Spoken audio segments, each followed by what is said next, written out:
The controversial world of pharma sales reps. Is it shameless promotion or vital information?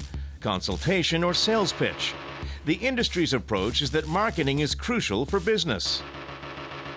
There are 16,000 pharma reps, and our statistics show that they make over 25 million visits a year.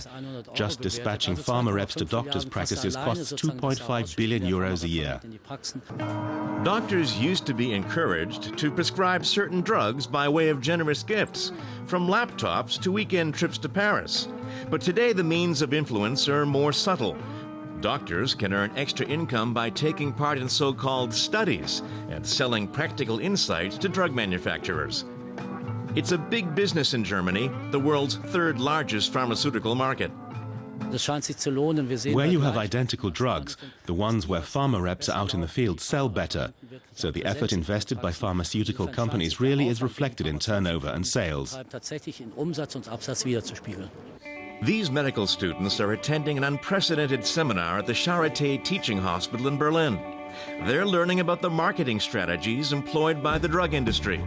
The key words are advertising and influence.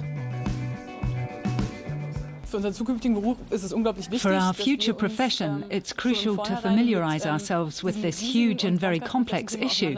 We have to form an opinion on it and have reliable sources of information at our disposal. Every day you're involved in some study or other. There are thousands of studies, so you need a certain degree of skepticism in order to assess them.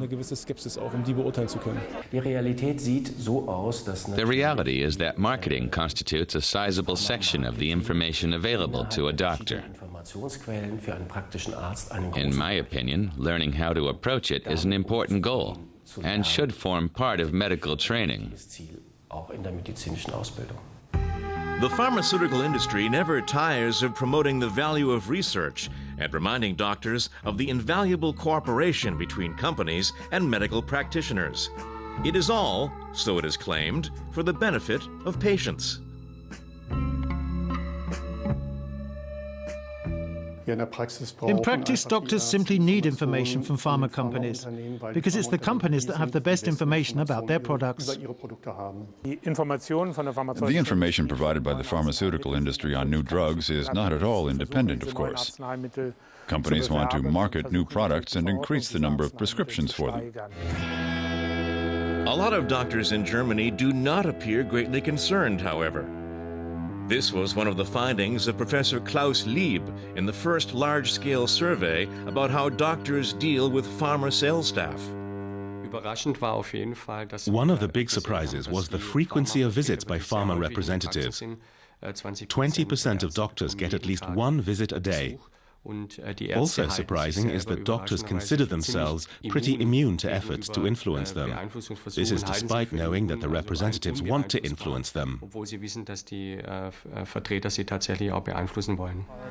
Carolina Walter has a similar impression. She spent 18 months researching while undercover at drug industry conferences, sometimes posing as a doctor. The resulting book has a sobering conclusion. The relationship between doctors and the pharma industry ranges from naive, telling yourself that you're independent, to ignorant, from being fully aware of the consequences of being influenced, to the doctors who consciously take the money and boast of their great contacts to industry. There is a complete spectrum. What we need is more independent doctors.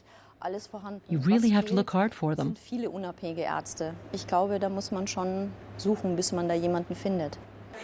And that may remain the case for some time.